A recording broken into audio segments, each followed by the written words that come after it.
and it is entitled The Silence by Shirley Craft, and it is a poem. So here it goes. Come, join me in the silence. It is the holy ground of the beloved. The beloved, you say? We are deeply, purely loved there. Is not that a sign of the beloved? Compassion is born there, where pure love meets suffering. Compassion unspoken, yet deeply felt.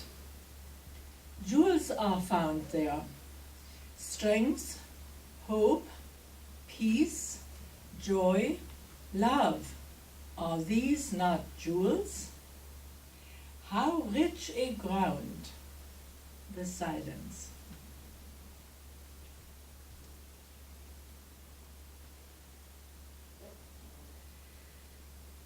Our speaker this morning is a lady with many talents, and she has shown them here with her music, and of course she was also a kindergarten teacher, and I'm sure she has many stories to tell about these little ones with all their questions.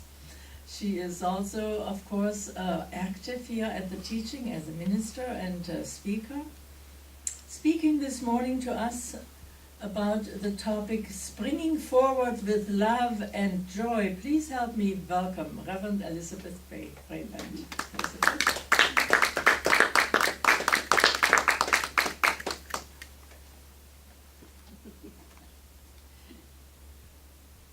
Good morning. Good morning. Good morning. I have to get a few things arranged here so I can get to them. For the crowd coming in. They may be here by the end of the hour. Some of them. At any rate, springing forward with love and joy is a very interesting topic for me. The Christ is always there expressing through us. We know that when we've been here for even a month or two. And she expresses with wisdom and good fortune through us. And all of this time, we have our desires coming up and being fulfilled. Well, this morning, I'm going to talk especially about, first of all, moving forward. Springing forward is moving forward. And I'm also going to talk about knowing our love center and choosing joy. All of those are wonderful, wonderful things to know.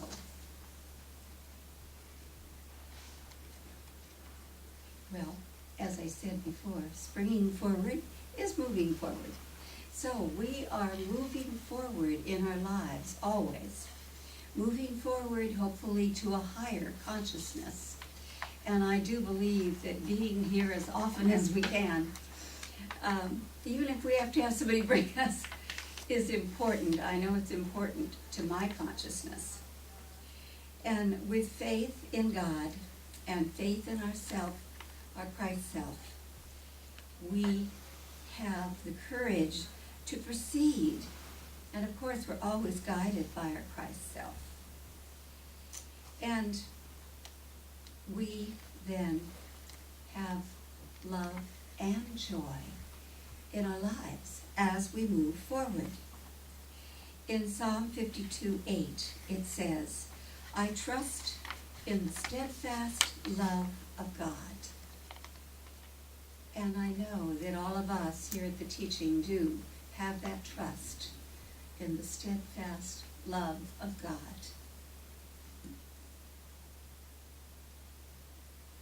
And knowing about love is very, very important. So we have a center of love within us. It's in our heart. And knowing our love center helps us in so many ways. It helps us to get along with other people. It helps us wherever we are going, wherever we are led, if we listen within, we have divine guidance. We have the Christ guidance.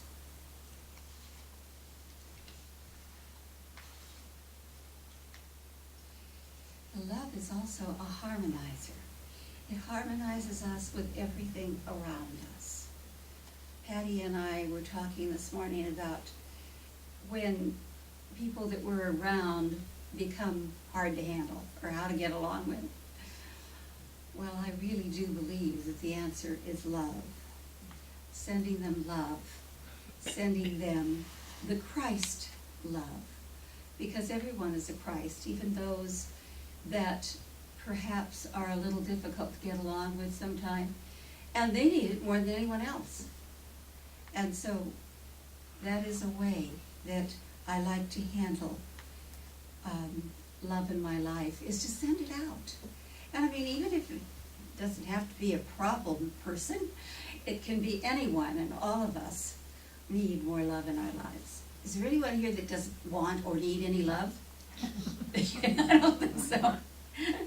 So we would all accept more, right? More love.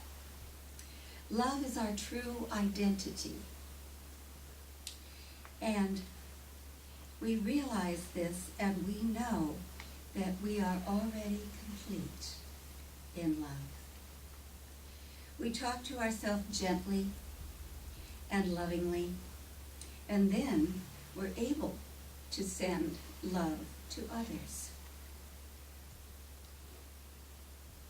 We live fully with this love guiding us, this divine love through us.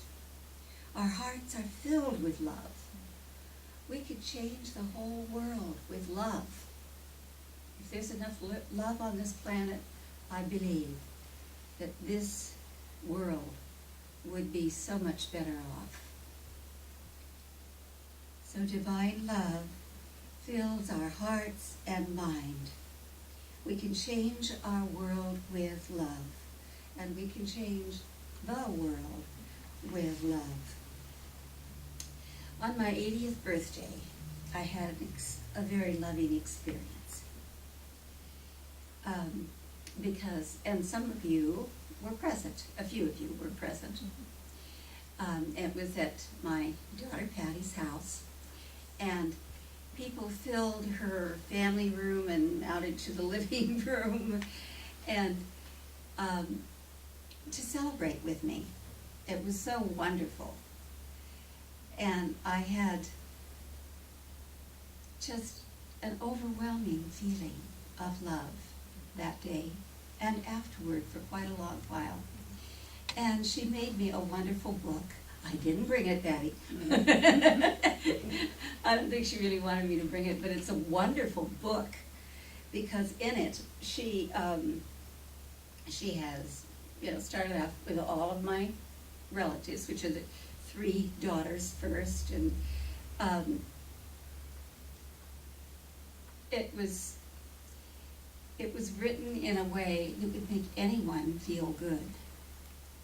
So if I feel kind of down sometime, I pick up that book and I open it and I start reading it.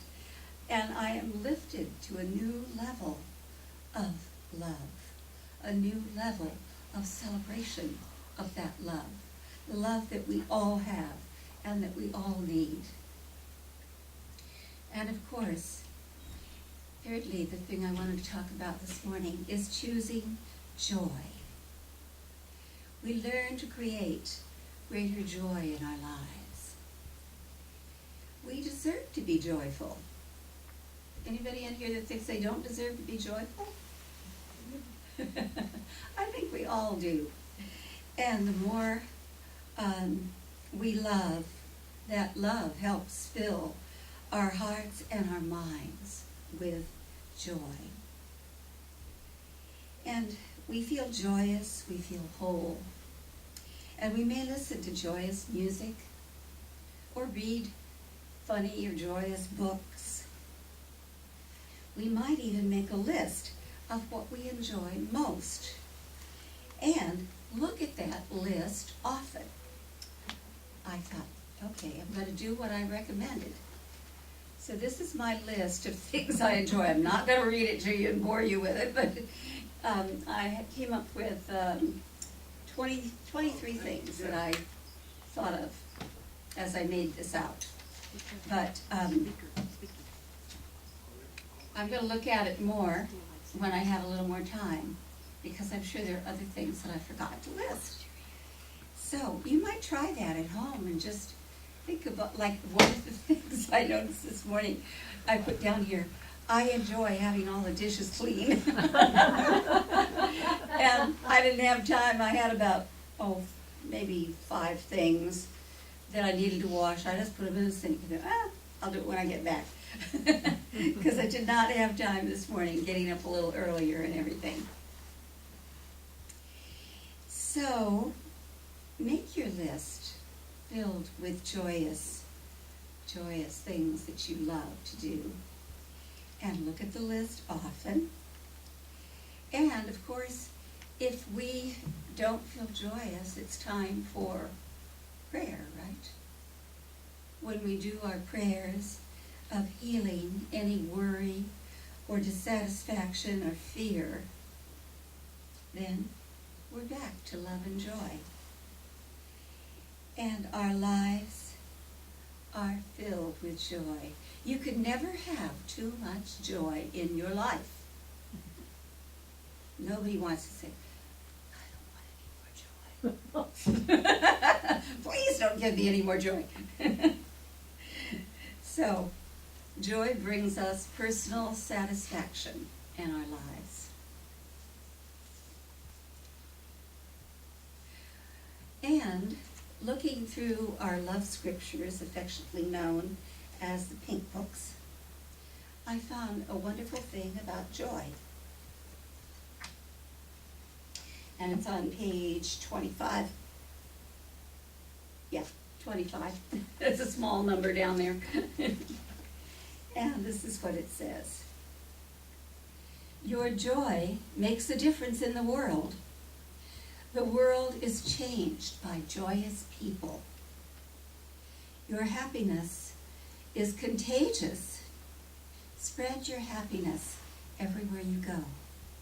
Allow it to shine through you, even when you may have doubts, for joy is always within you to be expressed. The enlightenment that comes with joy and the joy that comes with enlightenment is what all are seeking each day, every hour of the day. Every person is seeking enlightenment and joy. Joy begins in the heart of each person. That's on page 25, if any of you, I'm sure a lot of you have, The Dawning of the Age of Light. If you want to look at it. I actually bought a new one because my old one was getting kind of dog-eared. So, this morning, let's remember we are moving forward in our life with God's guidance and care for ourselves and for others. And we're living channels of love and of joy. We help the whole world when we express those channels of love and joy. We express them freely with understanding and greater life expression. So thank you, wonderful God, for this joyous, loving way that we move forward in our life. And so it is. Thank you. Get everything gathered up here and out of the way for you? No problem. Thank you. Brigitte is always so helpful. Well, that's part of what you taught us this morning, remember? Yes. To yourself and others. What to say about yourself? Well, thank you for your wonderful talk, and it is true. Love and joy. As some of you know, I love to go to the symphony, to the opera, and to plays. And last night I went to the symphony, and it was a demonstration of love and joy.